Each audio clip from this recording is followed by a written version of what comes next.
দুর্গাপূজার আগে চলাচলযোগ্য করতে হবে আগরতলার রাস্তা। স্মার্ট সিটি প্রকল্পে গতি আনার নির্দেশ মুখ্যমন্ত্রীর। ইতিমধ্যেই বর্ষার মাঝে আগরতলা শহরের বিভিন্ন স্মার্ট সিটি প্রকল্পের অগ্রগতি খতিয়ে দেখে দুর্গাপূজার আগে নির্মীয়মান ক্ষতিগ্রস্ত রাস্তাগুলি চলাচলযোগ্য করে তোলার নির্দেশ দিলেন মুখ্যমন্ত্রী তথা পূর্তমন্ত্রী ডক্টর মানিক সাহা। একই সঙ্গে শহরের জল নিকাশি ব্যবস্থা আরও উন্নত করা, জল জমার সমস্যা কমানো এবং নিষিদ্ধ একবার ব্যবহারযোগ্য প্লাস্টিকের বিরুদ্ধে কঠোর অভিযান চালানোরও নির্দেশ দেন তিনি।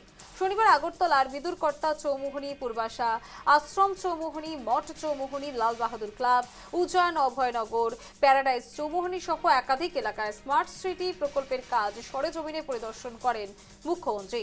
তার সঙ্গে ছিলেন আগরতলার মেয়র দীপক মজুমদার, পুর নিগমের কমিশনার সাজু ওয়াহিদ, সচিব মিলিন্দ রামটেকে, পূর্ত দপ্তরের সচিব কিরণ গিত্তে সহ সংশ্লিষ্ট আধিকারিকরা।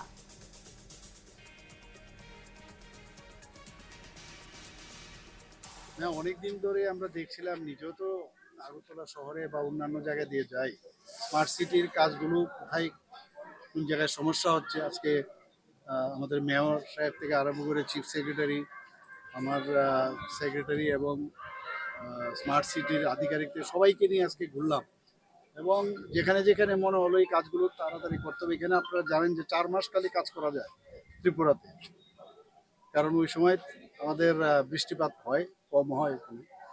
তো বাকি সময় তো সবসময় বৃষ্টিপাত থাকে।